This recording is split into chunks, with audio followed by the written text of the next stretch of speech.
Hello, weirdos. My name is Dice Roland, and welcome back to Brain Mucus. This is the second episode of the Horror of Mental Health, where my guest and I discuss a movie of their choosing. The goal is not to judge or review the movie based on whether or not it's good or bad. Just the experience, the significance of it regarding mental health for my guest, in the life of my guest, if you will. Today, I have, in case you couldn't tell, special guest Cody Leach. Hello, Welcome. everybody. How you doing?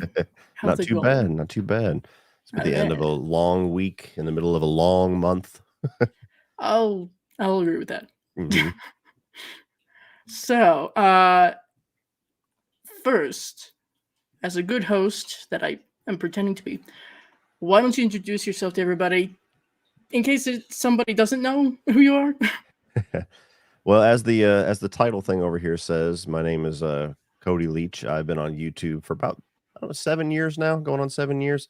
And I got my main channel is just my name, Cody Leach. Been talking about movies, but predominantly horror films, but I talk about everything.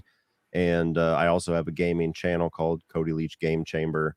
At some point in the future, maybe this summer, maybe not, I'll do like a cooking channel. I don't know. I'm just a guy that likes to do things in front of the camera. What does that say about me? I don't know. I have seen some of the posts where you're talking about food. I'm like, dude, listen, I'm gonna have to travel like across states and just show up on your door going, please, sir. Yeah, I want some more. Yes, please. hmm So hey, if you do a cooking channel, dude, I'm scared because I know I'm gonna have so much fun with it, and I just don't want it to take away all my focus away. Like why hasn't he put a movie review up in like 3 months? Like, I don't know. Just he's busy making making food. gourmet. Yeah, That's why. Okay. Well, I mean, what horror fan doesn't like food too? I'm telling you, I think cross it's kind of potential hand there. in hand. Yeah. Do some cross promoting. I mean, homicidal homemaker. That's her whole deal. So makes sense to Awesome. me. So before I see everybody in the chat, don't worry, we'll get to you. I swear. It's just such a general hi to everyone. Wait your But turn. yes, wait, take a number. First, after that question, how did you get into horror? How long have you been a fan of the genre? Since I was about 4 years old. I've told this story a lot, but it's like I remember pretty distinctly walking back into the apartment that me and my dad and my mom lived in, and my dad was watching Child's Play 3, and I remember just seeing the molten plastic do that little tornado thing, and then Child's Mm. Play 3 come up, and I was like, "What is that?"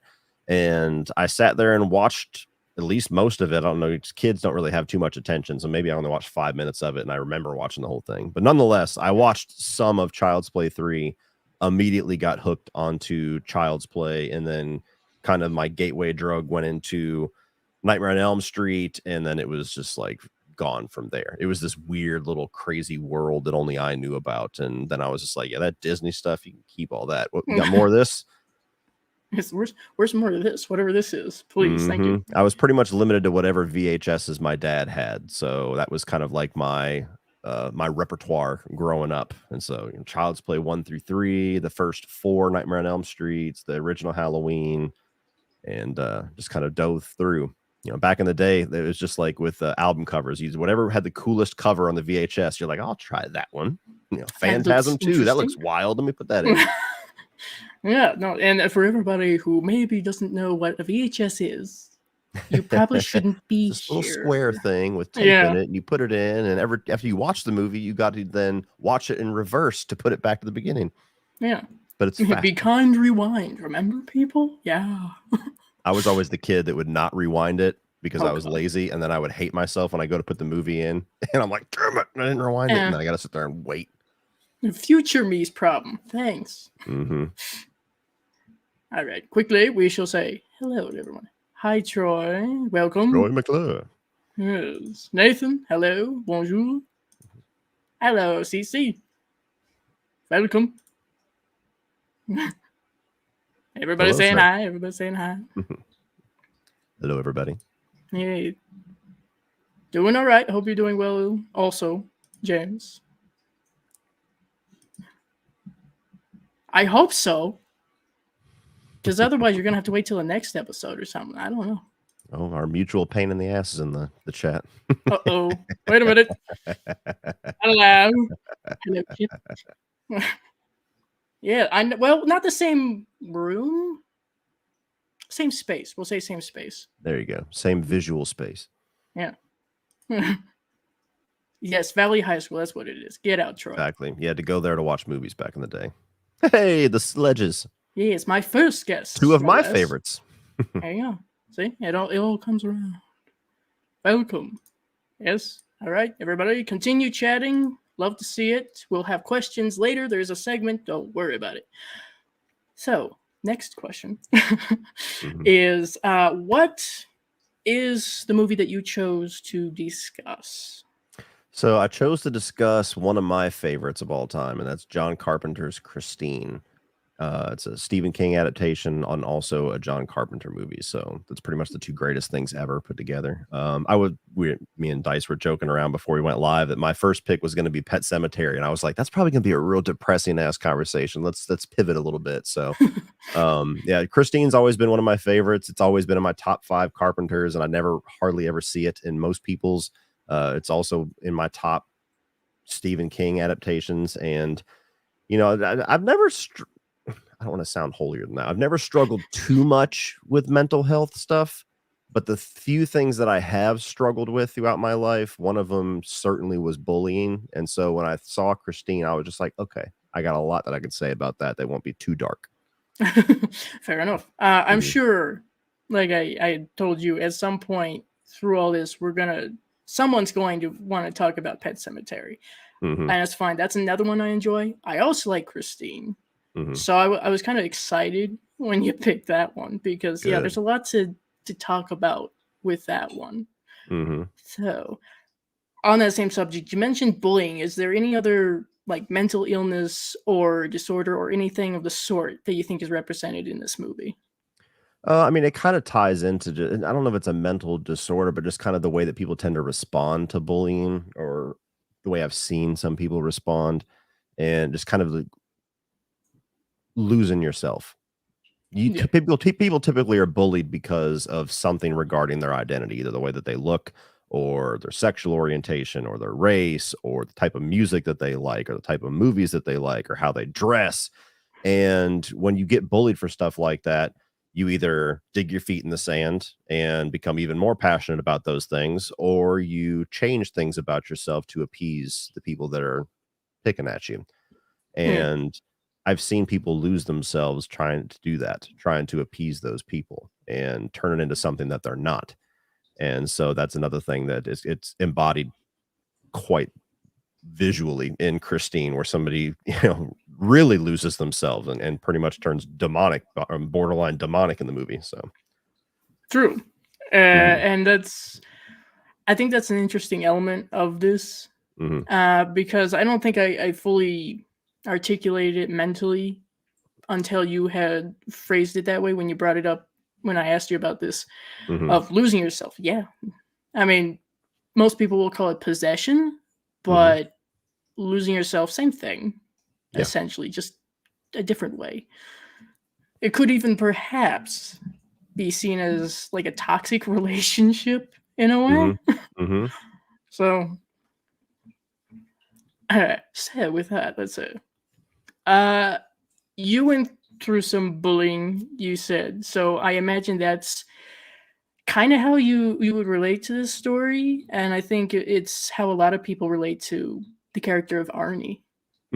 Yeah. So pretty heavily in later elementary school and a bit in junior high. Not really any in high school. Part of it's because I moved across the country, and so I kind of had to reset my social life. But at the same time, I had grown at that point, so I think I was just too big to bully.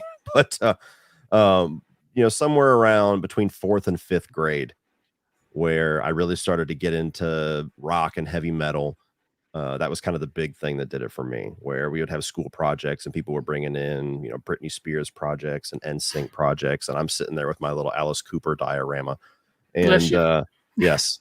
And so that was a big one that kind of divided me from the masses, I guess, in elementary school. And so, yeah, got a lot of that in 5th and 6th grade, especially, and then got some of it more in junior high, where you're kind of integrating with a bunch of other schools as well as your elementary school. And, I've seen a lot of people my age go through it. And I mean, everybody's experienced it at one point in their life to some degree. And I think most people in school, kids are just inherently cruel because Yeah, they don't understand they could what be assholes they are. vicious. Yes, exactly. Jesus. And so that was something that certainly, like, it wasn't, it's you see it visualized so graphically in movies and TV shows nowadays, and I've never had anything quite on that level where you're getting like physically assaulted and Yeah, gotta get drowned in the stitches. bathroom and stuff like that. Yeah, it's never anything like that. But it doesn't take much to really do a wear on your mental health, where you're just, your peers are constantly making you feel like you're somehow inferior, or there's something wrong with you, or something like Yeah. that. And so, my response to that was kind of the opposite of what Arnie did, where I always just kind of dug my feet in the sand. And I was just like, fuck it. I like heavy metal. I don't care. Go listen to NSYNC. Have fun. Like, leave me alone. And so, that kind of, it shaped a good part of my personality to where I'm so strong-willed, and I'm very passionate about my thoughts and my feelings, and I don't take people's shit. And as I've gotten older, and it's easier to physically defend yourself, it's a lot easier to mentally defend yourself when you know that it's like, okay, well, if it really comes down to it, fine. But I'll fuck you up. yeah, exactly. And so yeah, that was something that I dealt with quite a bit as a young kid, and then into junior high. Luckily, like I said, I kind of got out of that treatment as I got older, but it certainly shaped a good piece of my personality now. Even as a 33-year-old, I can look back and I can take little pieces of my personality and go, oh, it's because of that. So Yeah, it makes sense. mhm, I, for anybody who doesn't know, I was homeschooled. My brother and I were homeschooled by my grandmother, mhm, and there's a lot that goes into that. I've mentioned it a few times previously. Columbine happened about the time when I was probably going to be going to like kindergarten or whatever, mhm, and my grandmother said, "Fuck that." mhm. And I've over the years I've kind of realized that on so many different levels that was a fantastic choice. Not Yeah. trying to look down upon public school or anything like that, but my brother and myself would have been bully fodder, Mhm, absolutely. So all the same, just like you said, Cody, I've still dealt with a bit of like bullying or domineering here and there throughout my life, all the mhm. same. So I think it's something again that pretty much all of us can relate to in one way or another. Bullying isn't just a kid thing. No, especially with the internet. Yes, welcome to the internet. Yeah. Yay! Yee. All right, let me catch up on everybody here. I mean, it has a nice ring to it. It does. Thank you, James. I hope so. You were sticking around for a while, so I was hoping, appreciate it. Got it. I kind of figured it's totally fine. You can Anytime just you listen don't to hear, us. anytime that CP's not on screen, I just assume he's handling personal shit. Yeah, there's stuff going on behind the scenes. Yeah. It's all right. What? Oh, okay. Well, keep that in mind. I'll star it so that we can get back to that during our question segment. Mm. There will be a segment. Nobody worry. Obsession. That's another good one. That's fair. Yeah, yeah. That's very fair. Obsession, and you putting all of yourself into possessions, kind of on the same lines, I guess. Yeah. Yeah, I probably will. I probably will. I promise. I have a long list. We'll get there. Tell me about it. I agree with that. Bully. In my personal view of bullies of all different kinds, see if you agree with this. Most of the time, someone who will bully you, they're projecting a hell of a lot about their Mm. own insecurities, shall Oh we yeah. say? As the phrase goes, whatever someone is trying to pick at, as far as you're concerned, says more about them than it does about you. Mm-hmm. So, Absolutely. oh, fuck me. I'm not going to try to say that. Everybody screenshot this, because if I hear any bullshit from him about I couldn't get it done, I got to do it on the 12th or whatever the fuck he's done the last couple of times, we're going back to this. So there you go. It's not my fault. You fucked up, Charles. You told the world that you're going to be done. It is. I mean, in all fairness, there might be a small portion of the world over here, but still counts. Doesn't matter. We will keep that for the question segment. One hot second there. I'll try to mark all the questions because I know we're probably going to get a lot. Getting bullied by 4 dweebs from the school band who drive around in an Aries K, regardless of my manslaughter history and age on them. Is that a reference? I understood that reference.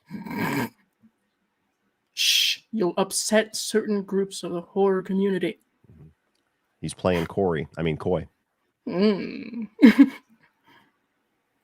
Nice sleep. Don't worry, James. I'm storing all of your questions. Don't worry about it. Troy, I was an outsider, not really bullied in high school for being a huge rap fan while being white. Cut to 2 years later, rap was the biggest thing around. Then I was just seen as ahead of the curve. See? It's like a hipster thing. You liked it before it was cool. Mm-hmm.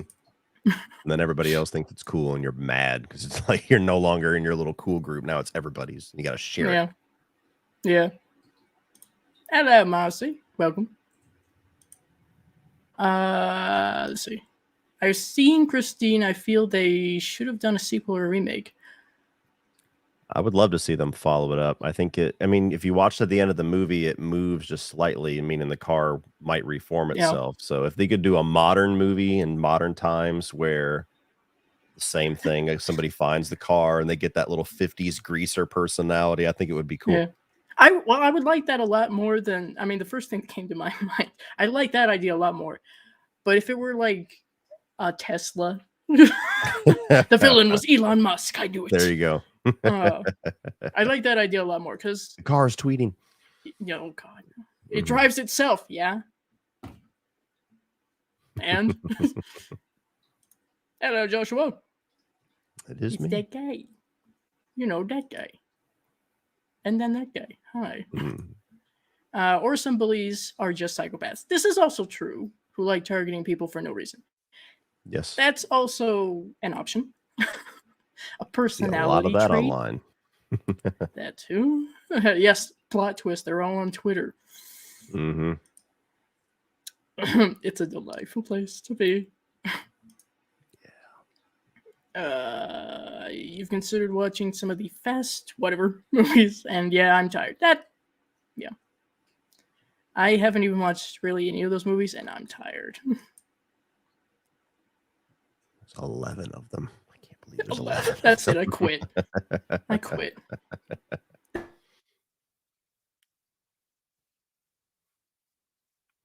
Well, while she's frozen, let's. Yep. Oh, there she goes. So sorry. Yes, that'll happen. Yeah. Weather, there's storm. Yeah, fuck it. Anyway. Sometimes I can't tell. CP gets frozen. He gets frozen on the face, and I'm like, "Oh, you're frozen." I swear. Sometimes I do make weird faces, but I swear I don't usually keep them held that long. I promise. Hello, welcome. Have either of you read the book for Christine? I have it. I kind of started it. I need to get back to it, but I have a lot of reading. I have not. I really, there was a time in my late teens, early 20s where I wanted to start reading the Stephen King novels for the movies that I loved, but I started with It. Oh, fuck. And it's monstrous and it's very weird. And so I kind of fell off and never really went back. Not a big reader. Heard that. Yeah, no. Reader. I used to read quite a bit as a kid, but I get distracted very easily. So I need to correct that. I'm sure eventually I will read it. What was the last Stephen King book I read? Pet Cemetery, I think, ironically enough.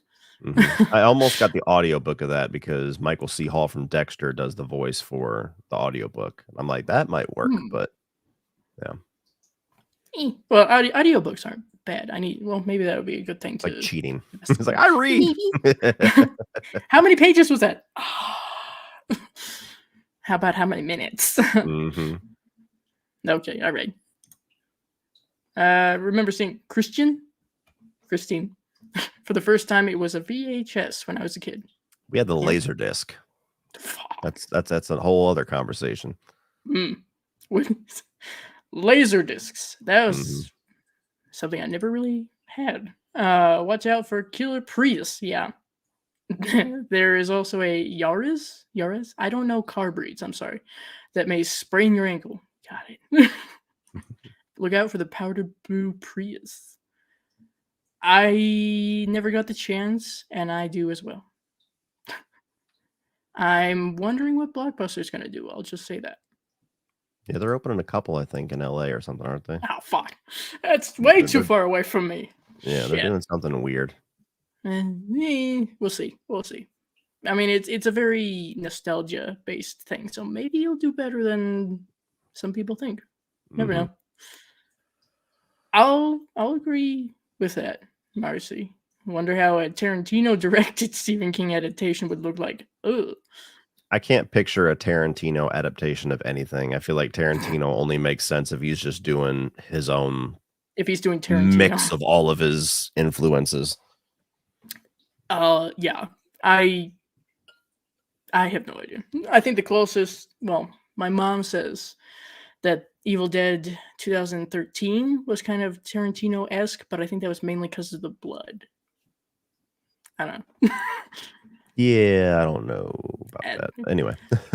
It's all right. We're slowly bringing her into horror. It's okay. It's a little bit. It's all right. So, back to the questions. Oh. What, if you happen to recall this, what was the experience of watching Christine for the first time?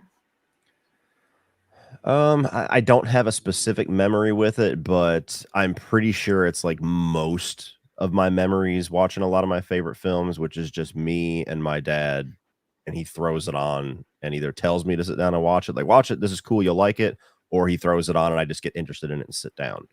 That's the beginning of most of my stories of, like, when I start talking about my favorite movies. Like, me and my dad sat down one day, and so he was kind of like my my Mr. Miyagi as far as movies. And so yeah, his laser disc, it just threw it on, and I mean, that, The Thing, Jaws, so many of these movies, I was just introduced to it that way. It was just like, here, sit down, watch.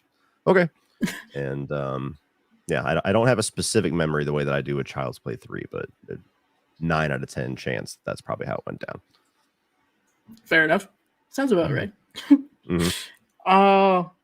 God, I don't even know when the fuck I first watched it, but I just knew I liked it. So that's usually how that goes. Right, kind of on a similar subject, because I figured this would be an interesting question to ask. What are some horror movies you avoid?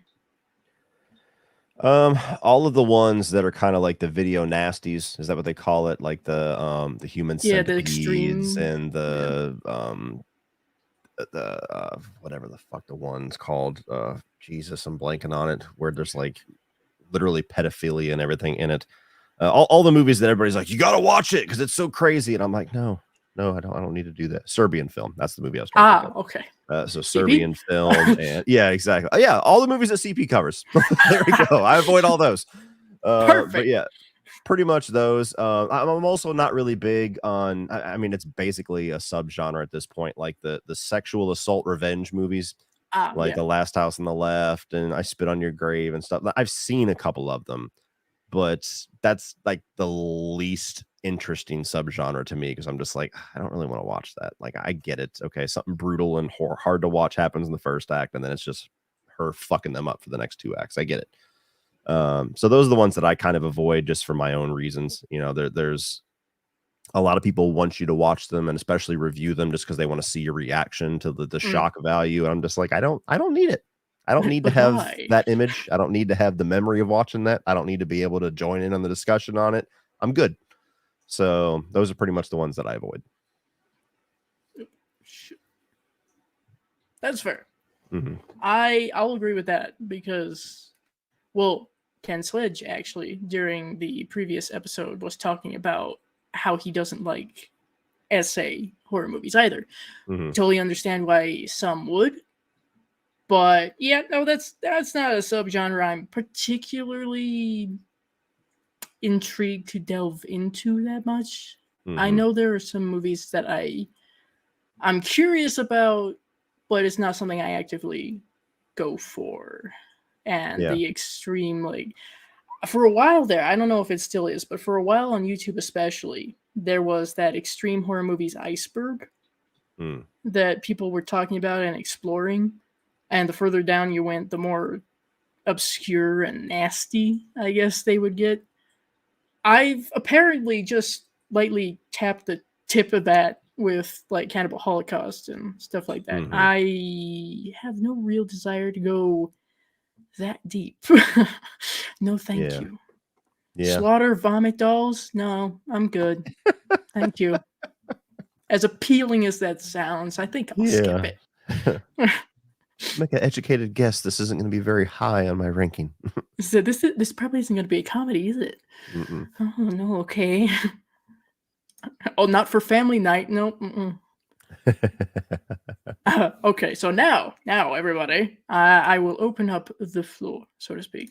If you have questions, I've started some. If you have questions, you can leave them in the chat, and we will read them off. Please keep on topic, though. Bless you. All right. So it's always a hard one. Always, I know. Everybody's excited. It's okay. Welcome to the Last of Us stream, everybody. So with Michael Myers, like, what the fuck? No. Yeah, wait a minute. I don't remember him in episode 5. Mm-hmm. In the meantime, though, while everybody is working on that, another question. Who is your comfort character or characters that you relate to most in horror or outside of horror? Oh wow, in horror. I should have prepared for that one. Let me tell you. Let me. I like to jump some surprise questions in there. Yeah, there you go. Oh Lord. Get that raw reaction. What? No, baby, I'm live streaming. Go watch your show. I can tell my middle daughter has fallen asleep, so now my youngest daughter's like, time to explore the house. Time to find out. What she does. I bought the Super Mario movie to try to keep them occupied, and apparently that was a $30 waste. Oh, Jesus. Okay, so characters. I really like the two brothers in the Lost Boys. They kind of remind me of the relationship that me and my brother Dylan had. I'm the oldest of 5, but me and my brother Dylan were the only ones that kind of experienced my biological mom and the divorce and stuff like that. And so, we were the only ones that kind of had, I wouldn't go as far as to call it trauma because I wasn't really traumatized by it. But if you can call it trauma, we were the only ones that got to experience it. And so the relationship that Sam and Michael have in that movie always kind of reminds me of me and Dylan a little bit, where, kind of surviving amongst ourselves while the parents sort out their shit. And so I've always liked them.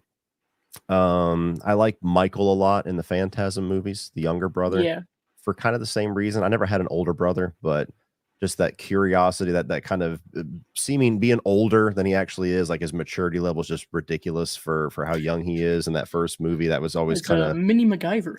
Yeah, that was always kind of something that I felt with me. Like I had to grow up very quickly. And so I was always like, I was 10 years old, but I would have like the mentality of like a 15-year-old and stuff like that. So always like that character. I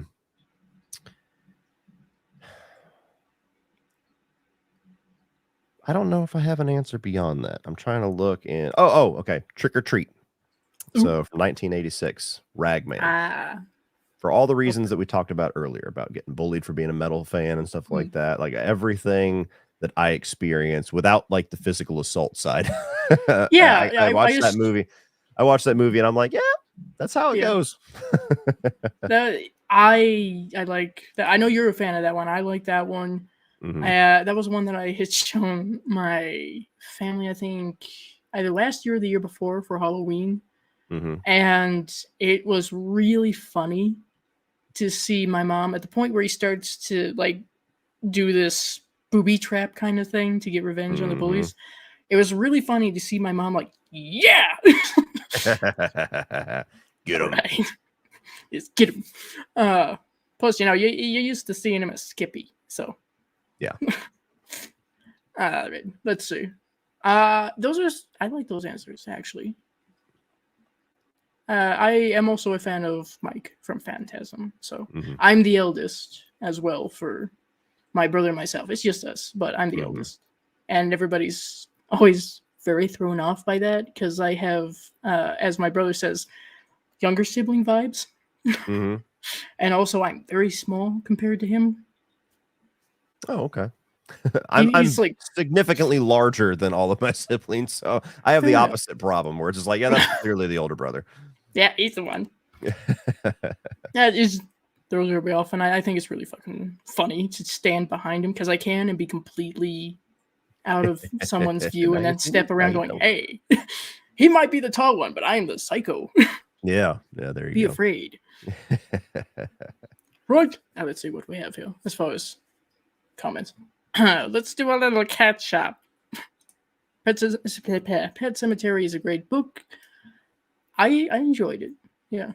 I'll need to revisit it for like a book versus movie review at some point, I'm sure. Pet Cemetery and The Shining, both were great reads. Okay. My mom has a surplus somewhere. A Stephen King books. I'm sure my mom has them somewhere. I'll have to find them. My uncle saw Faces of Death and it gave him nightmares. Ah, yes. The Blair Witch ploy. It's real. No, it's not. And they're doing, I guess, a remake of that now. Yeah. I don't know how that's going to work. I don't know either. It's weird. It's a weird Another thing to dump your instance. time into. Who was sitting there one day and went, you know what I should remake? Faces of Death. I'm telling you. You guys remember the good old days when Faces of Death 4 came out? And you had to go looking for it in every video store and they never had it. Michael Myers should drive Christine. I think she would prefer him as her driver considering they're both pure evil. Interesting crossover idea. Someone write that. Someone write that. Everybody's already been comparing the last one to Christine. Go ahead. I hope Blumhouse doesn't watch your channel. I highly doubt that. Within 6 months, we're going to see a Screen Rant article like ideas brewing. Well, and if that's the case, then Cody, Creepy Cody, you get a little percentage. Maybe go after him. Reading is hard when you have audiobooks. Fair. It's not just for grandmas anymore. Okay, that's right. Okay. What's your favorite scary movie, Dice and Cody? Mine is Gerald's Game from Marcy. You go first. The two that I always pick is John Carpenter's The Thing and The Lost Boys. The Thing is the one I'll pick more often if you put a gun to my head, but those are the two that, for very different reasons, I often say are my favorite. Fair enough. I don't know how. All right, maybe one is. It's all subjective, of course, as far as what's scary, or if you're just talking about a horror movie in general. But in case anybody isn't sick of me mentioning this yet, Phantom of the Paradise and The Frighteners. Those are my two absolute favorites. I adore that film, and I primarily blame Michael J. Fox. So, and if you haven't seen either one of them, then what are you doing? I'm telling you. For real, though. This year's the 45th anniversary of when Laserdisc came out. Well, thanks for aging everybody. Thank you, James. My dad had a healthy collection of those, and I never heard anybody else ever have them. Maybe my uncle, but that felt like something that only my dad knew about. I'm actually shocked because I know there's a scene in like Back to the Future 2 where they have them all compressed kind of in the back alleyway some of Hmm. those like laser discs thrown into the trash or whatever. I never grasped that those were laser discs. I didn't know Hmm. what laser discs were until I was like in my early 20s. Yeah, they're not. There's no question why they didn't stick around. I mean, you think about just a vinyl record, but in a movie, and much heavier from what I remember as a kid, because I always had to be Yeah. really careful. And unlike a record, you don't want to really touch the outside of it, but you really have to not touch the movie side of it. So you're like trying to maneuver this gigantic disc, and then halfway through the movie, you got to flip the fucker over. And if you get a movie like Titanic level, then it's probably Fuck. like two discs with two sides, and so you're just the whole movie you're sitting there flipping discs. And Here's your yeah, 10 disc set. You're going to get writer's cramp. exactly. So I don't really remember what the feature about it was that made it cooler than VHS. Maybe that you could track left and right a little bit. I don't remember. There wasn't like special features or any of that shit that came along with Nah, DVD. So that's an this extra disc. yeah, to this day I don't really remember what was so cool about it that they were a thing for a while, but they didn't stick around. Yeah, no, they had a. I mean, I love to learn about like the 80s. Mhm. Maybe it's because I just wasn't there during that Mhm. time.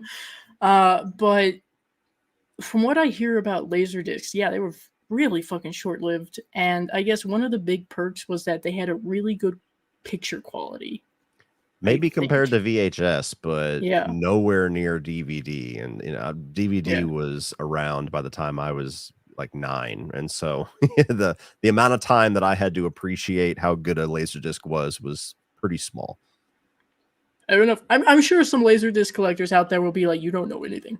Yeah, That's right. exactly. You don't understand. It had the audio. If you collect them, great. Mhm. Fabulous. Christine for me is the most badass soundtrack. I'll agree with that in a horror movie beside Alice Cooper and Jason Lives. I like the new remix of the Christine theme from some years ago. I think if you know what I mean. I think I do, Marcy. I think so. There was a John music video, Carpenter, I think, he did like a remaster or something, and there yeah, was a music video where he was driving Christine. which I love. Thank Mhm. you. I would And love to also see him in the concert. That would be pretty cool. Just to see him do yeah, the movie themes. I don't even care how much it costs. Just come near Georgia. Nobody fucking does. I listen. Northern New Mexico, we don't exist. Mhm. Somebody, please come here. Thank you. Anyway, would be a good concept for a remake. I'd be curious.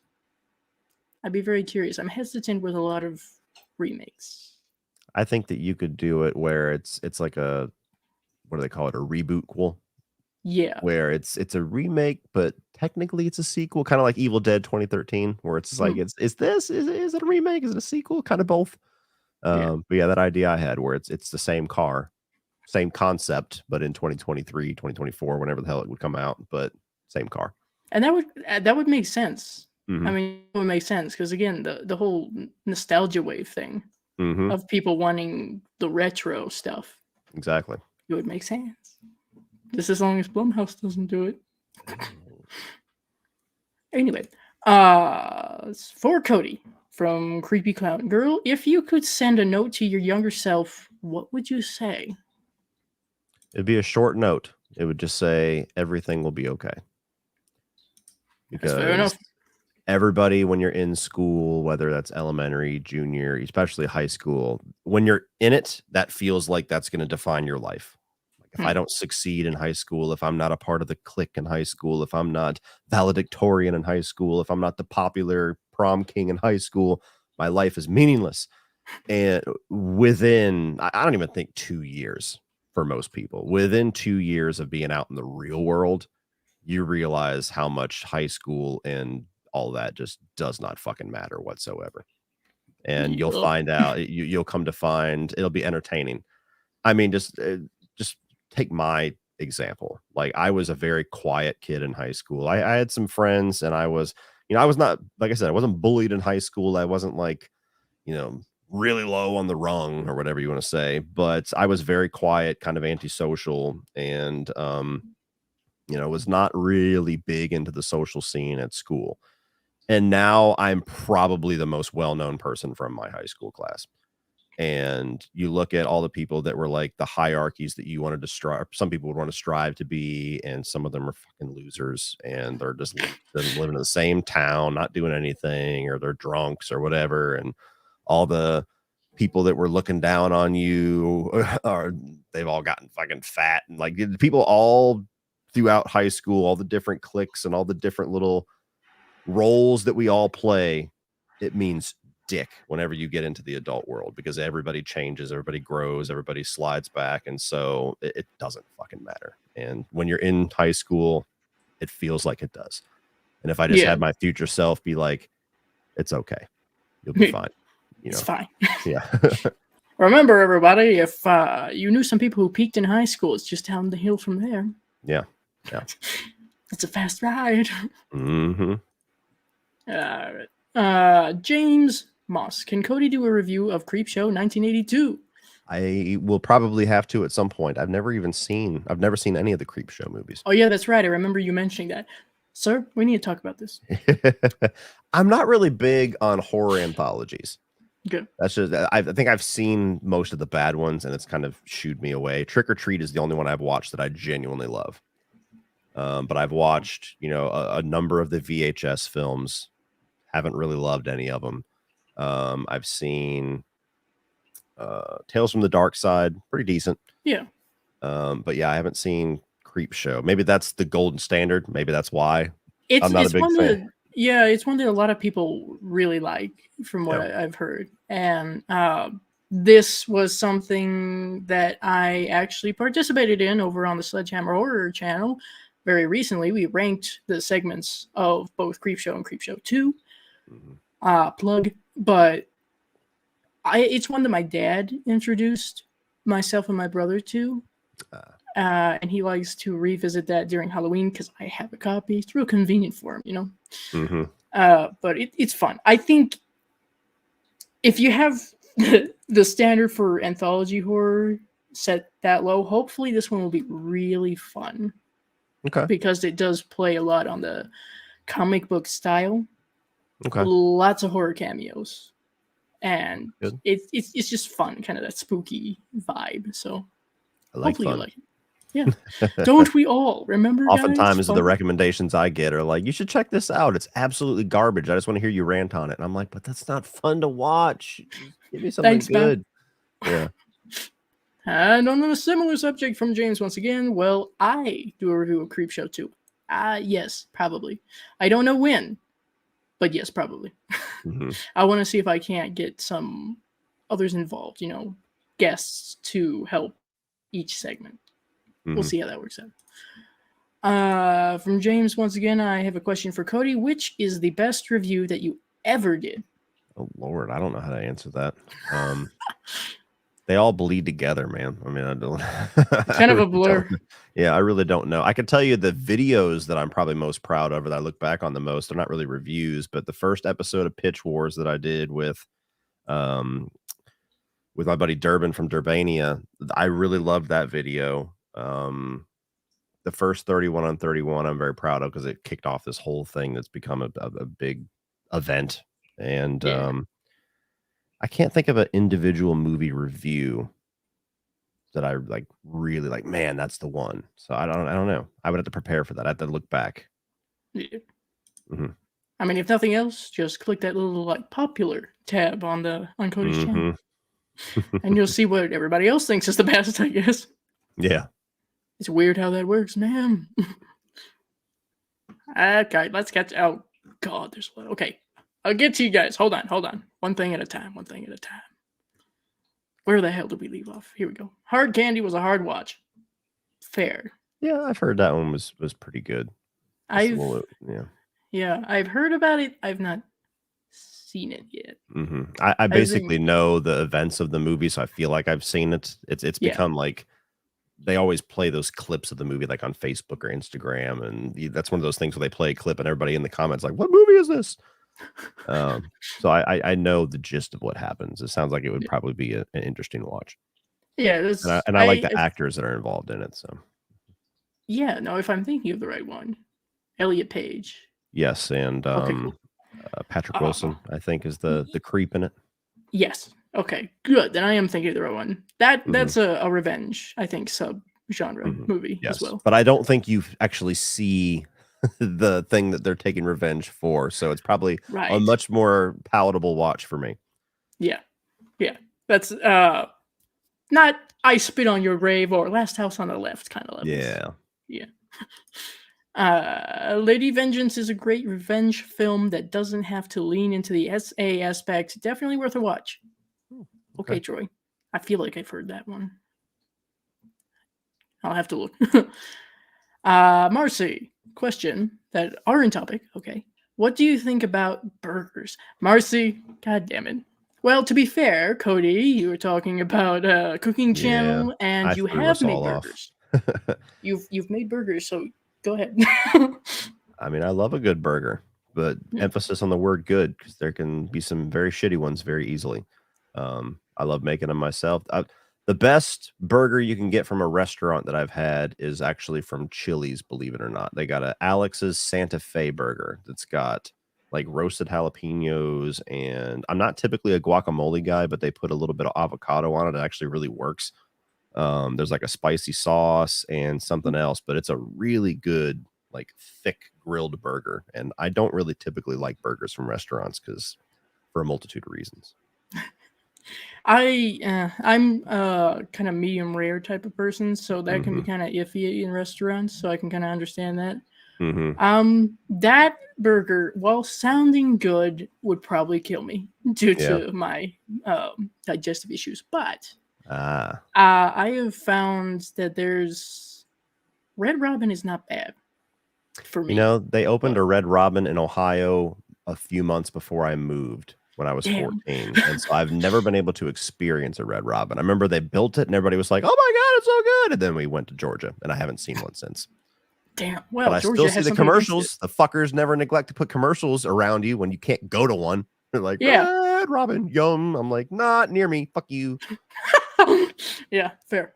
I'm now since moving from Colorado, I'm nowhere near fucking anything. So, but Red Robin, you might like it. I don't know. I liked it, Hmm. but to be fair, I think that was one of the first places. Side rant. That was one of the first places that I had gone to, as far as a public restaurant goes, after I was diagnosed with Crohn's and actually started to get better and was able to eat. So Hmm.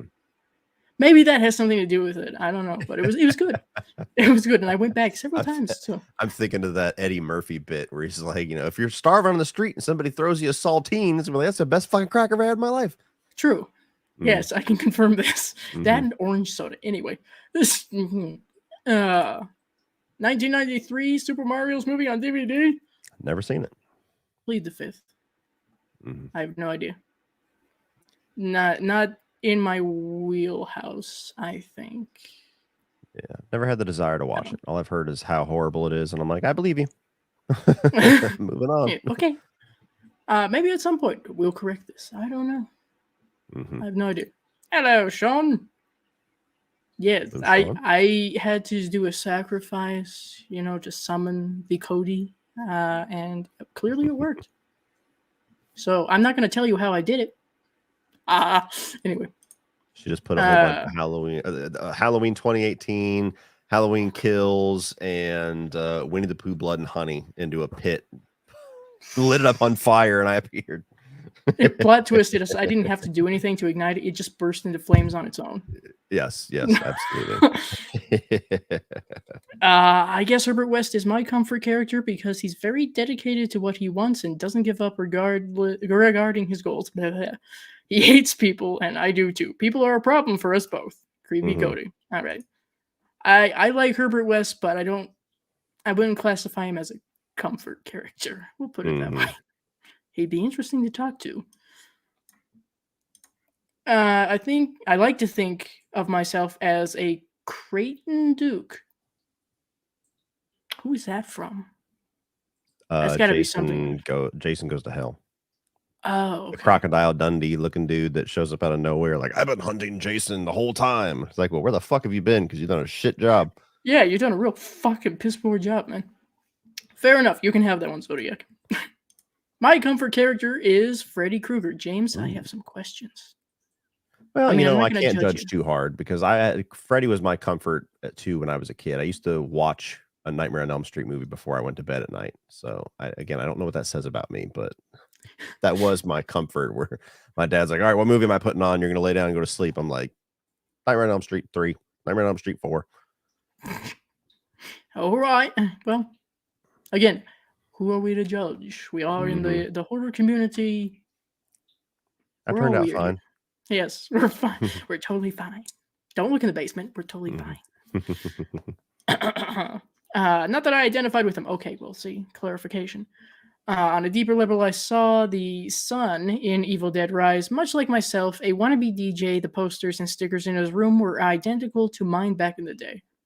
Well, you didn't Hmm. read from any weird books, right? Didn't play any weird unmarked records?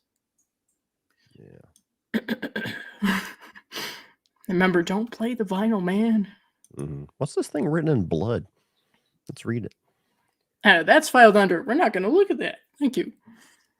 It would be funny as hell to see Michael Myers and Christine just competing in who is most evil.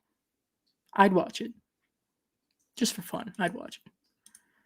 I would view a Faces of Death remake as the director who can't land a better job, so they use that as a makeup effect sizzle reel.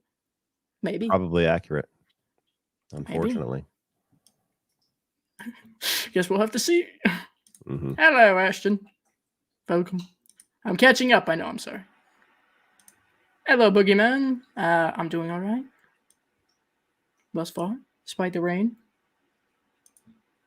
I always thought the Thing seemed like a Stephen King book. Then I saw Dreamcatcher. Ooh. I Well, remember renting Dreamcatcher because it looked like a Thing sequel or something, and I watched it and I was like, "This is fucking weird." ass weasels. Yeah. Okay. If I don't catch everybody's comments, I do apologize. I'm just going to make this a 3-hour thing, you know? The best thing about Laserdisc is that it had the last copies of the OG Star Wars above VHS quality. The main drawback is the amount of space it would take to collect. Yeah, I've seen some videos of people who have their collections, and yeah, they are like vinyls. Like, Mm-hmm. hello, Sky. Welcome. Hey, Sky. Welcome. Christopher Nolan's Christine. No. Well, No. It doesn't work at all. It doesn't have the same vibe, man, and it won't have the same banging soundtrack. Yeah. No. Have you seen Campfire Tales 1997? I've heard of it, but I've not seen it. That's an anthology as well, is it not? It sounds like it. Yeah. If I might be thinking of the wrong thing. Let's find out. Because I believe there is also a horror anthology that has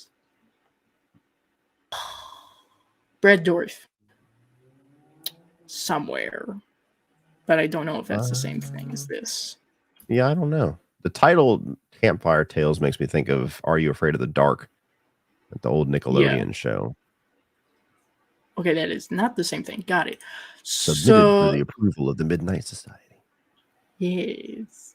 That's something I kind of missed out on my childhood, but I'm getting into it slowly but surely, just like Goosebumps and Tales from the Crypt. They still hold up pretty well. There's some corny 90s, more so with Goosebumps, I think. There's some corny 90s effect to it, but there's still some pretty good stories in there.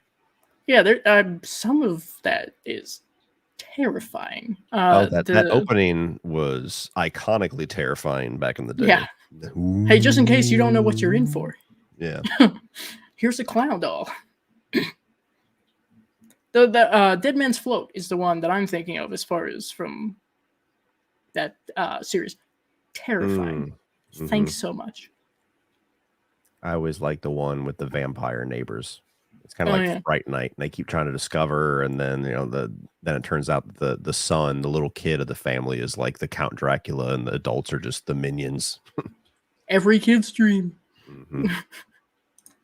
I just recently rewatched the American remake of The Grudge for the first time in years. Sorry, I read that wrong, and still don't get the hate. I didn't know it got hate. I thought it was a pretty popular one. Yeah, The Ring and The Grudge felt pretty popular when they came out. Maybe maybe they're not online. I don't know, but maybe it's just the cycle of now everybody hates it. I don't know. yeah. And then maybe some number of years in the future, everybody's going, actually, And you get those foreign film snobs that are like, it's nothing on the original. it It's was like, made by well, the same guy, wasn't it? yeah, One I of think them, so. The Ring, I or believe so. Yeah. it's not amazing, but it's almost identical to the Japanese original and directed by the same guy. Oh, Okay, there you thank go. you, Sky. Thank you. I thought so.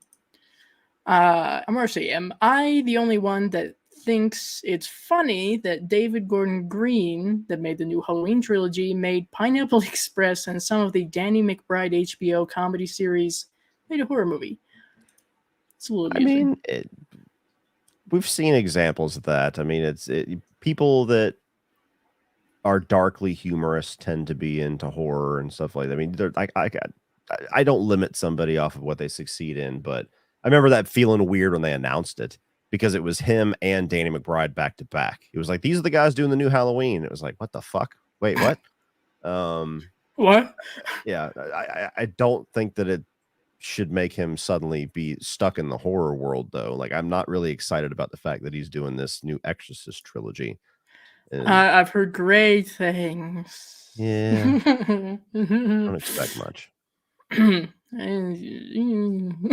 plead the fifth. Mm-hmm. Hard candy is good. It's definitely disturbing in parts. Trying to figure, especially for guys. I think from what I've heard. Is there Anyway, manipulation of certain male parts? I don't know if manipulation is what you would call it. Maybe evisceration. Ooh, okay. Yeah. Add that to the fun list of time. movies I don't watch. Yeah, it's now added. Thank you, Sky. Or you watch and you cross your legs like, oh. Yeah. Yep. That's from what I've heard. Put it that way. Mm-hmm. Lucifer Riding. Hello. Oh, it's Cody. I know you wouldn't expect it over here. How you doing?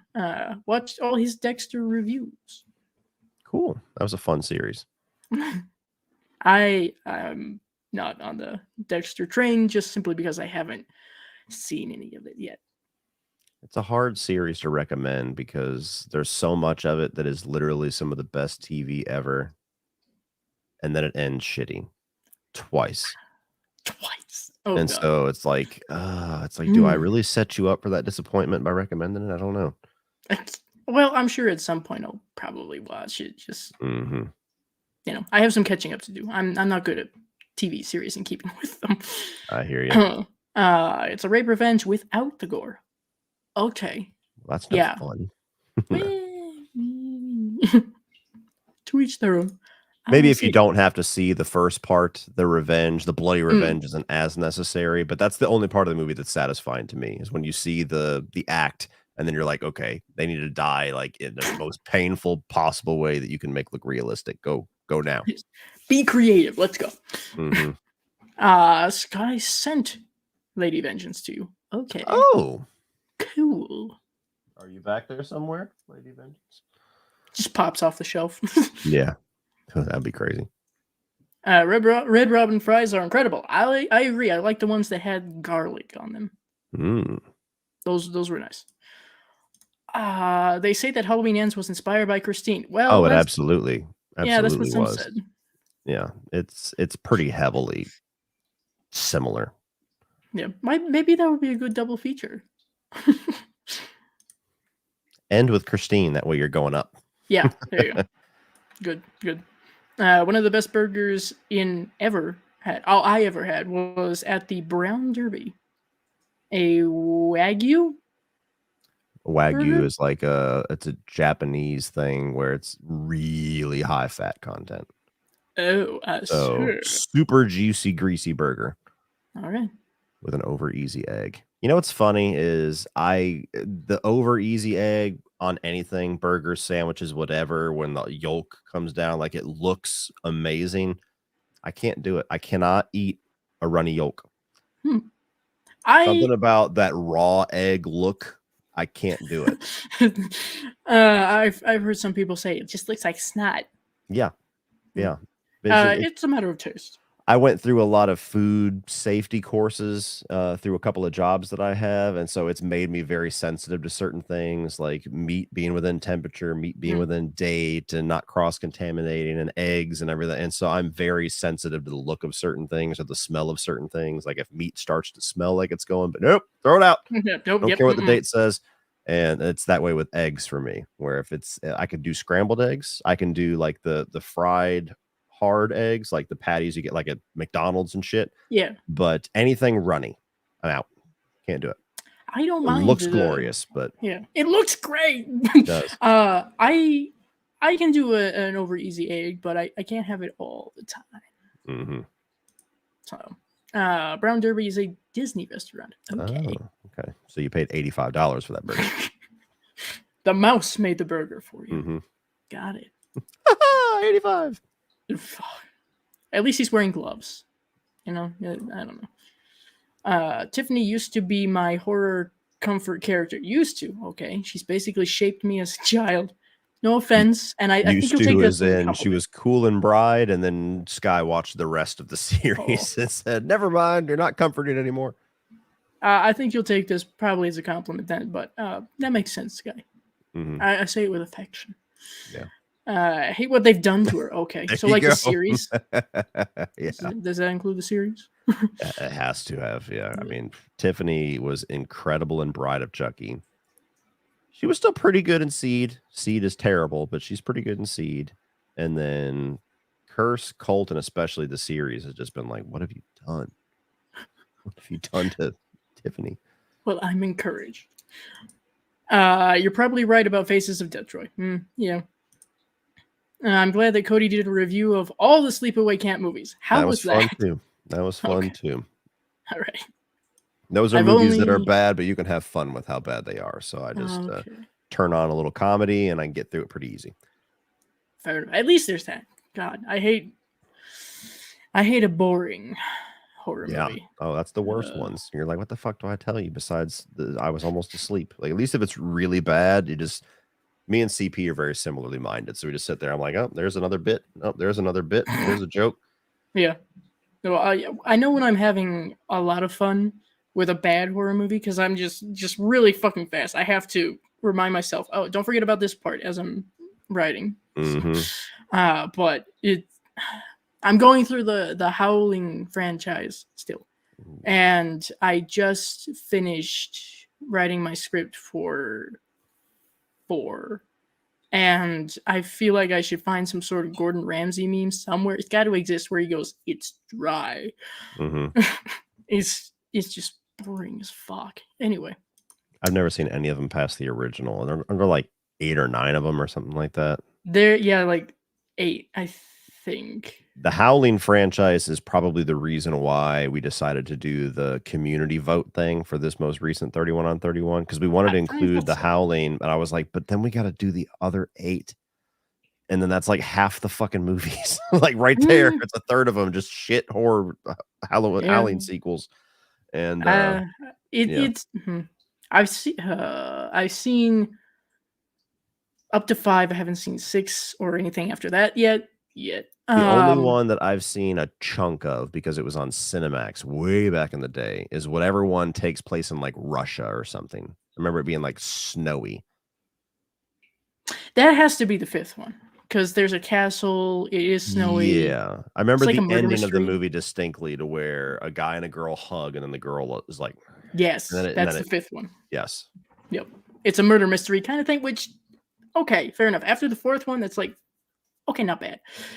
The 6th one looks interesting simply because of this like bizarre 80s circus freak show kind of thing. But 2 has a lot of boobs. Okay. Hairy boobs, but boobs. Oh, never mind. Lead with that next time. Sorry. Yes. Hey, listen, have you watched Barbarian? You can get through this. Yeah. My comfort character is the chocolate guy from Friday 5. Oh, okay. No, not Shelly. Shelly-esque. Sorry. Just because. Just forget it, Rick. Just forget it. The guy that, depending on who you ask, either did or did not deserve to die. Yeah.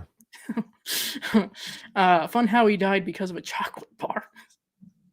Eat a Snickers. No. Falling with Denzel Washington is a great movie. I agree.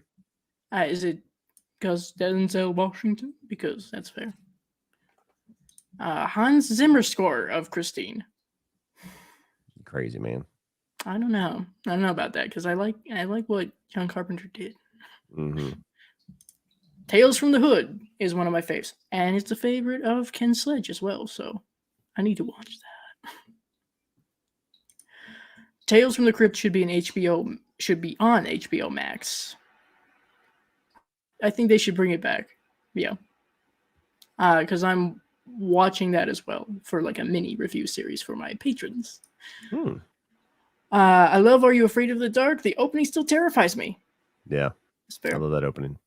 I think I saw maybe a snippet of that when I was little, and I was like, nope. Absolutely not. Creepier than the show. Yeah. I like the one with the haunted radio station. Yes, with Ryan Gosling. Yes, that. I forget the title of that. It also has. Correct me, Sky, if you happen to remember. It also has. Shit! Now I'm forgetting his name. The guy who not that long ago passed away, the comedian with a really, to some, annoying voice. Oh, Gilbert Gottfried. Yes, thank you. Hoy. I believe he was in that voice. Well, to some, I've heard. Welcome to Are You Afraid of the Dark? Probably a terrible impression, but close enough. Is him narrating 50 Shades of Grey. God bless. Anyway, Jordan Peele is a comedian who makes horror. That's exactly what I was thinking. Yeah, this is true. I feel like Old Boy is kind of a horror film. I've heard some people put it in horror. If it horrifies you. Yeah. If you think it's horror, then it is. Back in the writer's strike, so no good movies next year, I think. Well, that's possible. Cody, have you seen any old school giallo horror / slasher films like New York Ripper Pieces or Stage Fright Robert Parks? I have seen 3 giallo films. And I was in a Facebook group at the time where suddenly a YouTuber started watching giallo films, and then this group, like, giallo was that flavor of the week, and it was the greatest thing ever. And I was like, oh, never heard of this. Let me jump on the train. And so I watched Suspiria, which is the only one of the 3 that I enjoyed. Not nearly on the level that everybody said that I would, but I still enjoyed it. I watched Tenebrae, that I hated. Oh, okay. Yeah. And then I watched, I tried to watch 4 different times, but kept falling asleep. The Beyond. Okay. And I don't know. Again, I'm still kind of ignorant to it. Giallo and Italian horror are not exactly the same thing. I know Giallo is something very specific, so maybe The Beyond or that doesn't fit that. But those are the only 3 like Italian horror films that I've seen. And so 2 out of the 3 I didn't care for, and so I kind of jumped off the train, and I haven't gone back since. Eventually, I'll jump back in. I've heard of quite a few of them that everybody seems to love, but I didn't get the best intro. We'll just put it that way.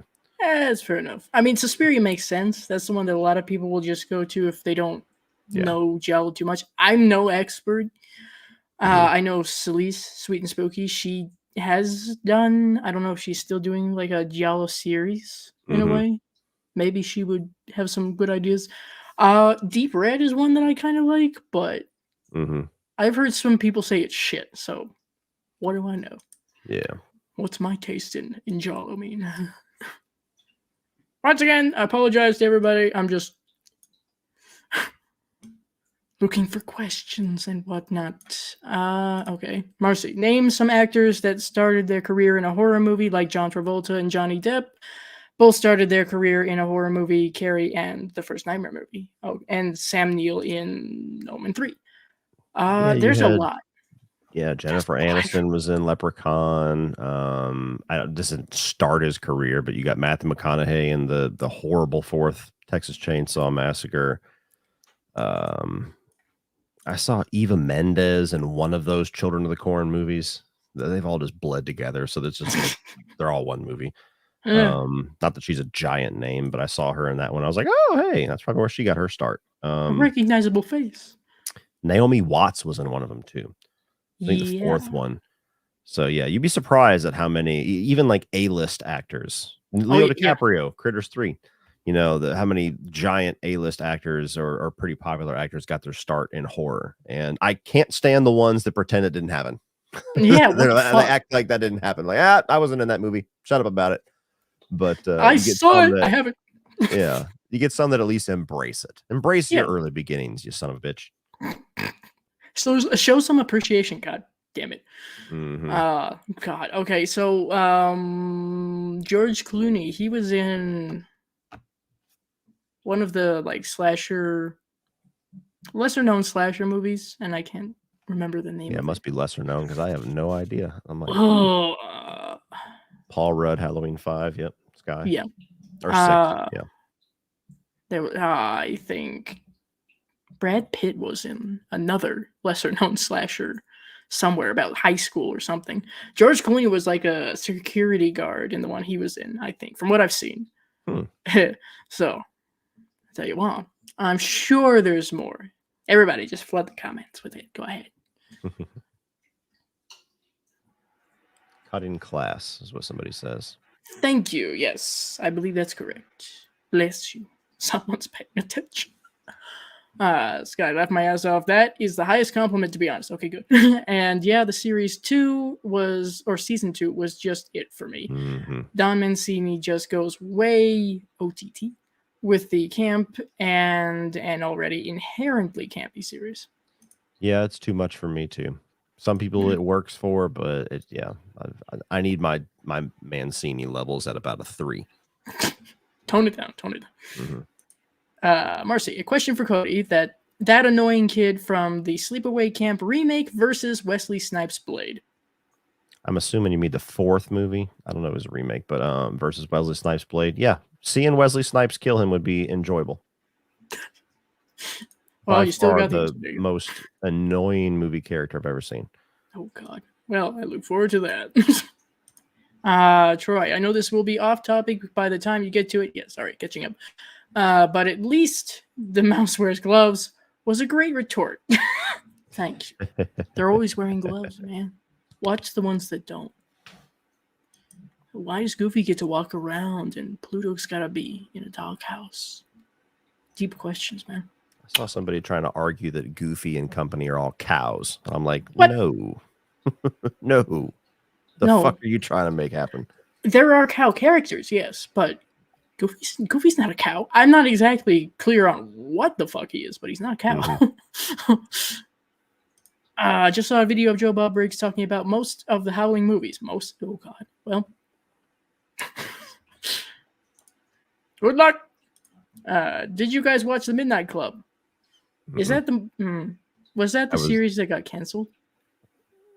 That one that just came out with Heather Langenkamp or whatever, I think. Maybe I'm thinking of the wrong one. It was on Netflix. Wasn't that the guy that does the Bly Manor and Hill House? I'm blanking on his fucking name for some stupid reason. Shit, Mike Flanagan. Yes, the newest Mike Flanagan show. I think I'm getting that correct. But no, I didn't watch it. Yeah, either way, I haven't. Again, I have things I need to catch up on. Thank you, Sky. Thank you. Cody, I love the fact that you don't hate An American Werewolf in Paris and didn't kill the film in your review. Looking forward to seeing where it is on the Autop stream list. This 31 on 31 is going to be fucking chaotic. Like the group average is just going to go to shit. Because usually we line up fairly well, and there's just a couple of weird oddballs that typically it's a movie that Brian hates for some weird reason, and then typically it's a movie that one of us loves for some weird reason. But this one is going to be out there because Brian passionately hates a few of these films, but I'm like, come on, they're fun. And then there's a couple of them that, like American Werewolf in Paris, I'm sure I'm going to have significantly higher than everybody else. So it's going to be weird. It's gonna get Look fucking weird. forward to that, everybody. The chaos. Mm-hmm. Also, would look forward to a dice roll review of it. I promise you that at some point that will happen. Mm-hmm. It will. I have no idea when. After the Howling, we're gonna need a break. We're gonna need a break from some werewolf Yeah. stuff. So let me see.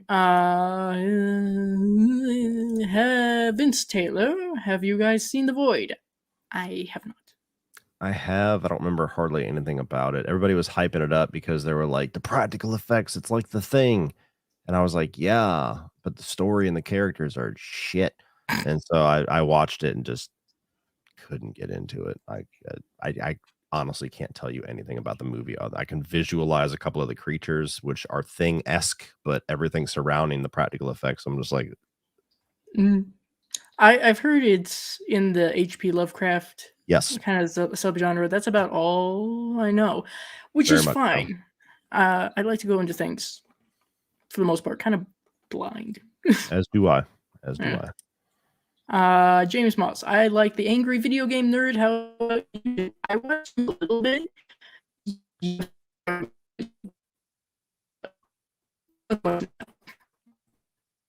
Uh-oh. Am I back? They're breaking up. Oh, yep. Oh. Yep. Internet, great. I don't watch him so much now. Just drifted away, that's all. Yeah, I'm not familiar with the channel, to be honest with you. The word angry always kind of turns me off because I always assume, especially in today's YouTube, that it's going to be like a rant channel. Maybe it's not, but a little bit. little bit. I mean, a little bit's healthy, but like the Angry Joe show or something like that's on there, and I always just see that guy ranting on everything. Everything sucks, and I'm like, that's not entertaining for me to watch. Sorry. No. I believe, interestingly enough, Angry Joe, video game nerd, nostalgia critic, and I'm sure some number of others. Just it was Angry Joe, angry video game nerd, and nostalgia critic. Those were the three that I saw. They're old YouTube in a way, so it's kind of like personas. I Okay. think, or at least they used to be. I don't know about now. Yeah, I don't know. I'm absolutely judging a book by its cover, but just usually when I see the word angry in a channel name, I'm like, no. I've heard, at least from a few different people, that the real guy behind the Angry Video Game Nerd channel is nice. So,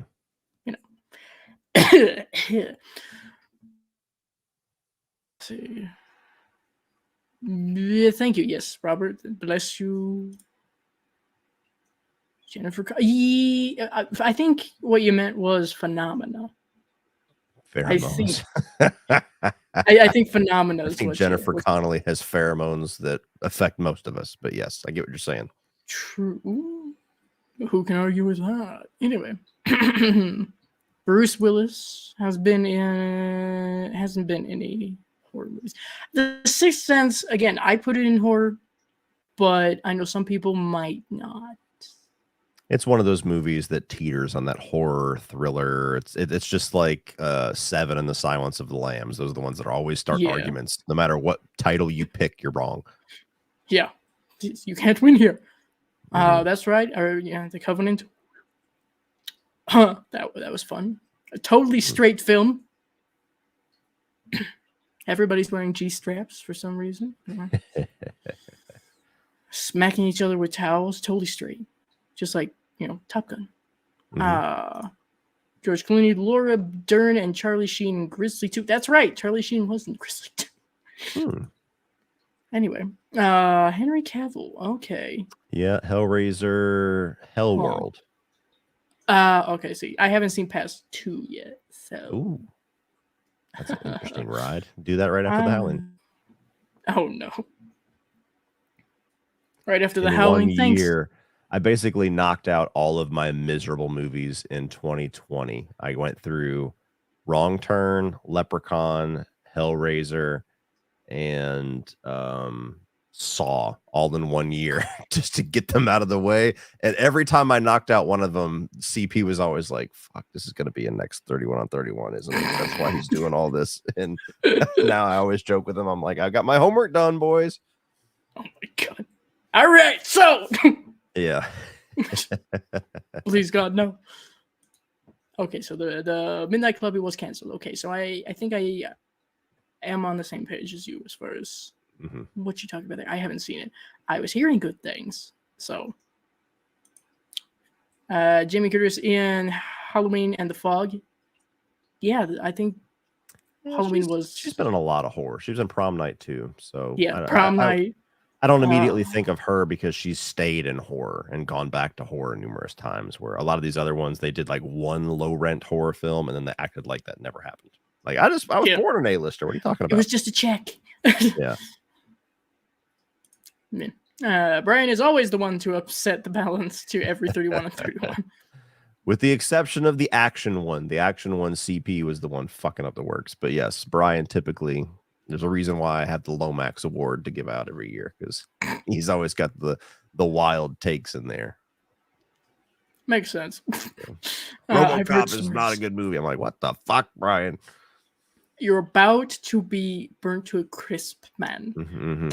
Careful. Okay. Angry Video Game Nerds rants but doesn't yell. Okay. Good. I'm glad. Okay, well, thank you, James. Thank you. And we are almost there. We're almost there. Oh, James. James is his name. Thank you. And he's a cool guy. Good. I know he's been one of the people that they have spoken to in some of the In Search of Darkness documentaries. He was in some of those. Okay. So oh, of course, Bruce Willis was in Death Becomes Her. There you go. A horror movie. Oh, it's fun. It is. That's Meryl Streep and Goldie Hawn, right? Yep. Okay. Yep. And it's a film that is typically adored by the gays, but it's just a lot of fun. It is. I think so. Anyway, I don't want to reveal too much. It's just fun. I think you'll probably like it. If I'm wrong, then we'll. It's live, so. Dice, this movie was way gayer than you let on. Well, how else am I supposed to get the straights in here? Shit. In the words of Ghostbusters 2, you're scaring the straights. Sebastian Stan in non-straight roles is a very reliable game plan, to be fair. Okay. Yeah. I've heard this. And Sky agrees. Okay. So, got this from Cody, but the first iconic role Kurt Russell did was Snake Plissken. He did pretty much all Disney stuff before that. The computer wore tennis shoes and things of that nature, and then you got Snake Plissken, and then you have the Kurt Russell of the 80s. Yeah. And now you have Santa Claus. Yes. Full circle. Again, I think Santa Claus to the thing. Dice, where is your Bride of Reanimator review? I know! I'm sorry. I'm working on it. I expect to see you on an episode of In Defense of. I will be. As a matter of fact, the Sledges have asked me. They already had me on. They've recorded it.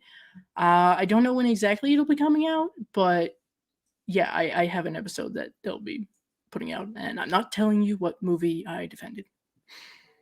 So you'll have to watch. Like I said before, you will not be the only body found on that hill. Yeah.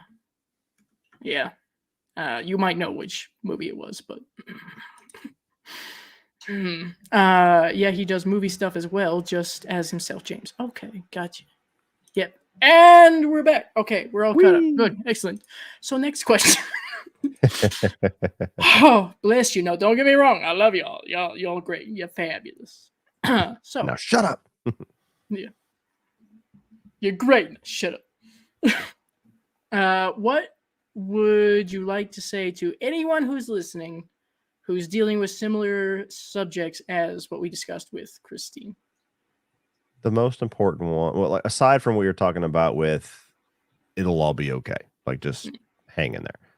Going along with that, though, is the more important part of it, which is not to lose yourself, because it's the ultimate shame. And I've seen plenty of people do it. I've seen friends do it. I've had family members do it, where they just become followers, where they no longer have the strength or the adversity to just be themselves. And luckily, we're in a time now where it's a little easier to be yourself for many different reasons. And at the same time, with the internet, it's also harder to be yourself. So, maybe it hasn't changed at all. But losing yourself to try to appease somebody else that is not going to be appeased no matter what you do, it's a shame. When you're literally just handing over chunks of yourself to people that don't deserve it or that don't care about you in any way, shape, or form, and giving away what would have been you. Like, I have a family member where it felt like whatever person they were hanging out with at the time, they just became that person. If whatever that person was into, that's what they were into. However that person dressed, that's how they dressed. How they talked, that's how they talked. And they just became this silly putty being tossed around between friends that just molded them into, hey, this is what I want you to be. And the people that do that, I've never seen them end up happy. Yeah. Because they're living their life for somebody else and not themselves. And there's no And that's reason to exhausting. ever, there's no reason to ever listen to somebody's nonsense about trying to make you feel like you're wrong or inferior or somehow lesser human because of the way you look or the way you talk or the way you act or the way that you feel or the music that you like or the movies that you like or whatever the hell it is. And so just that lack of identity that people tend to have when they become followers, when they kind of succumb to the bullying or the influence, whatever you want to call it, it just sucks. It sucks. Yeah. And so, whatever it is, if it's high school or school bullying, if it's a family member, if it's people on the fucking internet, fuck them. Be you. Yeah. There's, there's never once been a time, this is me speaking in adulthood now. There's never once been a time where I've had a thought about a movie or whatever that at the end of the day doesn't even fucking matter. That's like this important in the grand scheme of things. Never had a thought to where people will dogpile on me and I go, okay, you're right. Never mind. I'm sorry. And if I was, there would be no reason to respect anything that I said because it's no longer me. It's what they say. And so just that's the big thing is, don't let people change or push you out of who you are. Just be yourself. Fuck them. That's very inspirational. I want that as a decal on the wall instead of There live, you laugh, go. love. It's Put on be the, yourself. if I ever fuck 'em. become president, that'll be on the back of my coin. Be yourself. Yeah. Fuck them. There you go. Vote now. No. Fabulous. Yes. Excellent. All right. So, I've taken off the little banner. It says send in your questions. I see there might be maybe a couple more, but that'll be about it. Question wise, guys, I appreciate you because we are going to be wrapping up here soon. So let's catch up a little bit more. Robert Parks. Cody, thoughts on new Final Destination next year if they get a strong female lead like AJ Cook or Mary E. Winstead? I think that's a good start. I don't know if I would agree on the strong female lead like AJ Cook. That's from the second one, right? But nonetheless, Mary Elizabeth Winstead, I would agree. But I mean, thoughts on a new Final Destination? It could go really well or really wrong. I mean, the franchise has kind of been away for a while, and I didn't love the last few of them. A lot of people love 5. I think 5 is just okay.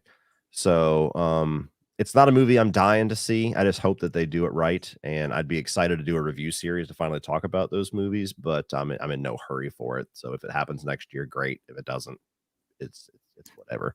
That franchise kind of had its time in the sun. Yeah. Very like early 2000s ish. Yeah, exactly. Which is fine. I'm very late on the Final Destination franchise. I've only seen the first one. It wasn't that long ago. But that's kind of in my category of like. Uh-oh. Where'd I drop off? And they're back. There we go. Yeah. It's only when I'm trying to say something. It's Thank always you. in a pose. I've noticed that. Mhm. Nobody freezes when they're sitting still. It's always a face or a pose that gets stuck. So maybe if you don't God move. damn it. Okay. I've only seen the first Final Destination, and it's in the category of I need to be in the right mood for that. Yeah. That's about The all I got. first, I used to say the second one was my favorite, but I actually rewatched it not too long ago, and it hasn't aged so well for me. So I need to watch them all. The first one's probably my favorite now, but I saw the first one in theaters, always loved it. Really loved the second one when it first came out. I like the third one, but the third one's where you started to get a lot of CG blood. Mm. It just didn't seem as impactful. It just kind of seemed a little faker. 4 is trash. I saw 4 in the theaters the same night. I did a double feature of Final Destination 4 and Rob Zombie's Halloween 2. That was a fun night.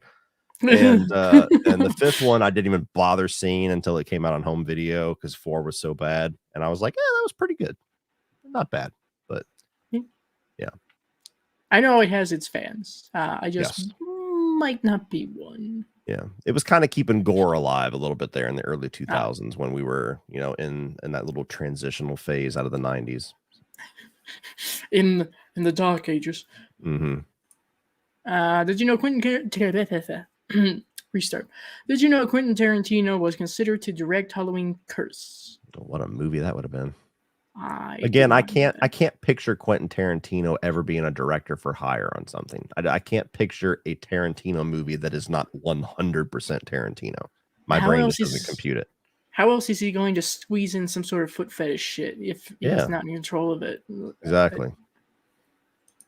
Anyway, Big Trouble in Little Chinatown is one of my favorite films, and their graphic novel continuing the story too. There is. If it's one of your favorite films, you would know it's called Big Trouble in Little China. I'm sorry. I don't want to be that guy, but somebody's going to do it. It might as well be me in jest.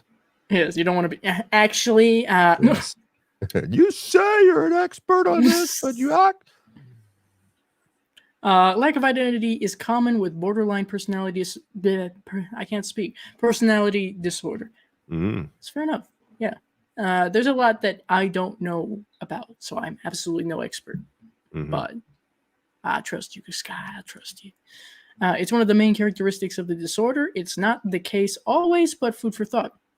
That's fair enough. Thank you, Sky. There you go. This is good advice. There you go. That's the whole idea of all of this, really, is to try to provide something, whether it be educational, helpful, or just entertaining. Yeah. So, we try. Back to the topic at hand. Not that I want a Christine remake, but is it scarier now that self-driving is an actual thing? Or is it cornier since it would be contributed to AI versus a possession angle? Yeah, I don't know.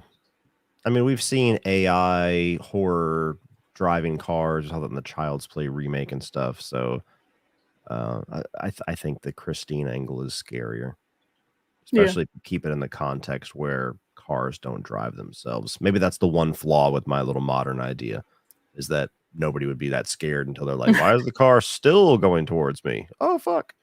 But, yeah, well, maybe that's something that could play into it. Now, just theorizing script-wise, god damn it, we need to trademark this.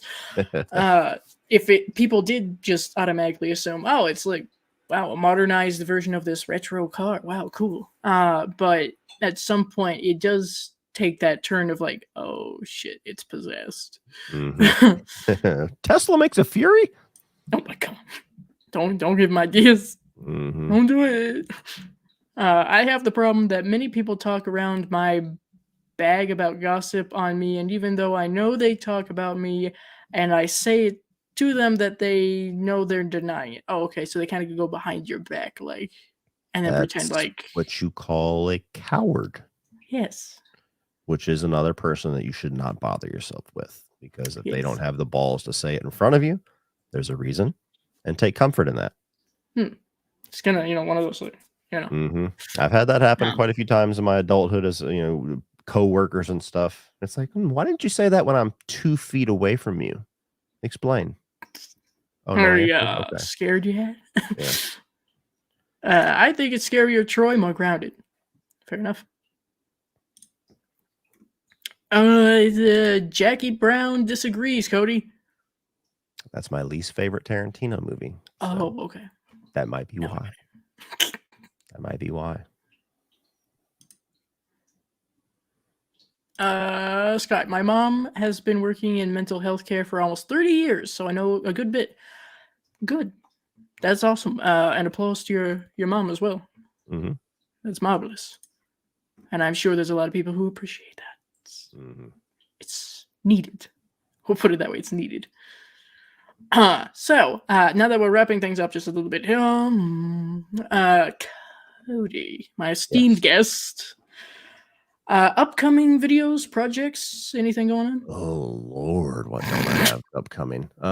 So I recorded a Fast and Furious ranking. I dropped my Fast X review just a couple hours before we went live. So if you guys haven't seen that, that's the new thing on the block is Fast X review. It's a 30-minute review. I don't know how I squeezed 30 minutes of speech regarding a Fast and Furious film, but I did.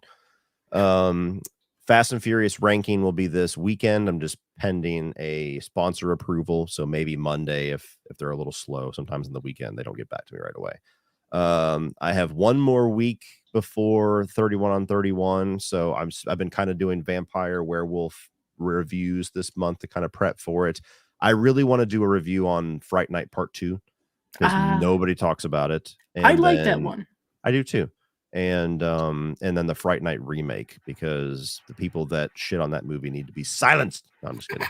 But those two, I kind of have plans to review them. I have the Arnold Schwarzenegger Netflix series Fubar. I have screeners for that I need to binge through, and that review embargo goes up on the 25th, which is Thursday. So you'll probably have a review for me on that. And then I want to try to review Silver Bullet as like the last movie I review before 31 on 31 on the 31st. So that's basically the rest of my month in a nutshell on the movie channel. And then as far as the video game channel, I'm currently balls and neck deep in Zelda Tears of the Kingdom. And when I will feel satisfied enough to review that, I'm not sure, but that is the next game on the docket. I don't know if I'm going to be able to review what the fuck is it called? Star Wars Jedi Survivor, because I haven't finished it. I kind of got bored with it, and then Zelda took over. So I don't want to review a game that I have not completed. So most likely Zelda is the next thing on that channel, but that could be next week. That could be in 2 weeks. I don't know. You see, this is a busy guy here. That's why I'm shocked that he agreed to do this. It's busy, but also that's the really hard part about the video game side is that I never feel comfortable reviewing it until I've finished it. Yeah. And it's a bitch when you have to wait for the game to be released. Like I wish I could figure out the secret sauce to get on some of these lists. So these people get like the early advance copies that they play 50 hours of it before the game even comes out so they can review it. Because by the time I get ready to review it, people have moved on. They're like, it was 2 weeks ago. I don't care. Yeah, that's what I've noticed as well. I mean, I don't necessarily do the reviews. It's just Let's Plays, which I have, inspired by you no less, moved to a separate channel, or I will be from now on. The fucking gaming community moves so fast. It's whiplash, like Jesus. Yes, a game that was released yesterday is already last week's news. What the fuck, bro? Anyway, on the bright side, perhaps some of the FNAF games will be returning to some popularity with the movie coming. Yeah. Never played any of them either, so maybe that'll be a cool little Let's Play series. It's shocking to me, but at this point, I think it's a little nostalgic. It's weird to fucking say that, but kind of in that vein. There's several of them, but I always thought the concept of it was creepy as fuck, and the lore is really interesting, but you don't have to know the lore to enjoy them. So, anyway, so all of those links to Cody's channel, the gaming channel, social media, those are in the description down below for everybody to check out. So do be sure to do so if you're not already subscribed, which...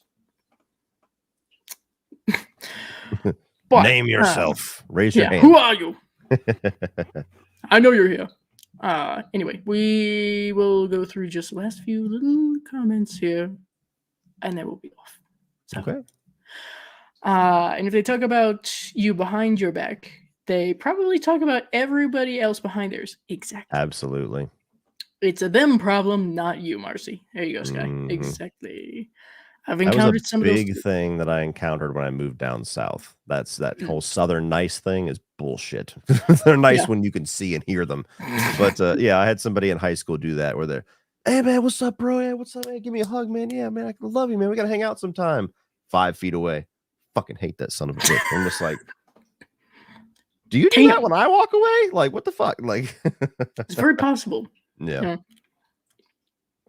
You know, you do not concern yourself with the gossip of others. Clearly, that's what they base their entire lives around. And Mhm. that's a very shallow and sad existence. So, Yep. I just want at last to, or at least last, whatever, to recommend Reacher. It's actually a good series to watch, and Alan Richson is actually better than Tom Cruise. Ooh, careful, Marcy. I heard of that, and I wonder if it's a series that my parents watched at one point. I've heard it's 'Cause good. I just haven't jumped on it. It's so fucking hard to watch all the shows. I feel like every week there's a new show that everybody's like, "You gotta watch this." I'm like, "Fuck, dude, I'm like 8 shows behind already." I have a list. Mhm. I'm back here in the 80s. Wait a minute. Mhm. See, this is why I have an issue with watching TV series myself. Yeah. Again, easily distracted. So, thank you, Cody, for your responses. It means a lot. No problem. No problem. I just want to add that Day Watch and Night Watch would have been a great addition to 31 on 31. I would like to hear your thoughts on them, Dice, as well. I'll Okay. need to watch them. I'll need to watch them and I'll get back to you. So, more things to the watch list. Sky, speaking of new games, Homelander and Omni-Man are supposedly DLC in the new Mortal Kombat. Another reboot. Not my jurisdiction. I'm so sorry. I wanna love Mortal Kombat, but I'm just not really a big fighting game person. No, I mean, there's the arcade games, Mhm. and those I might have played like here and there once or twice, but Yeah. it's not really my jurisdiction, I'm afraid. I've bought a couple of them. I don't know. I can't quite get into it. They get really redundant for me after a while. I'm not really into like memorizing the Yeah, Konami the code sequence. fucking Yeah. shit. So yeah, I'm always just like block left, punch, black. I'm a button smasher, so yeah. Mm-hmm. GTA 5 was fun. No, the one time my brother let me play it and went. So anyway, I played the arcade games, so that may be why. Fair enough. It's fair enough. Right? With The Last of Us, I think that might have reignited that a little bit. Mm-hmm. A little bit. With that, I want to thank everybody who was in the chat sending questions. Once again, you're fabulous. I'm sorry I couldn't get to absolutely everybody, but that's okay. You were kind of having a conversation among yourselves. Always appreciated. And of course, thank you to my guests. No problem. The Thank you for inviting me. Yeah, no, I figured you might enjoy something like this. It's a little different. Yeah, of course. I like the idea. So I was like, yes. Time and place, please. And I'm glad that you were my second guest, breaking in this new series, this new podcast, which will be edited at a different date. The first episode, which had already been streamed last week, that has been edited. It will be going live in podcast format on the 30th. I'm figuring that perhaps monthly thing, it'll be the last Tuesday of every month. Okay. That's what we're going to aim for. Streams will be different. We got really excited here, so that's why there's like 3 different streams this month, but we're going to be working on that. And this one will probably be, well, next month, obviously, and perhaps the 27th. We'll see how it goes. But the next stream, episode 3, will be the 26th, and that will be with Celise of Sweet and Spooky. Ooh. So get excited for that. Love Celise. She's awesome. We love her. Mhm. We appreciate our pink individual. Yes. Bring a little cuddler over here. That'll be great. Yes. Bless her. So that's what you guys can look forward to. Keep an eye out for. I'll be promoting the fuck out of all of that, of course. And once again, if you haven't already, subscribe to Cody Leach. All links in the description. Appreciation to everybody. And I hope you have a good night, morning, afternoon, whatever it may be. Perhaps you're in the void. And there is no morning or night. Time ceases to exist here. Yeah, it's all kind of a blur over here anyway, so fuck it. And with that, bye.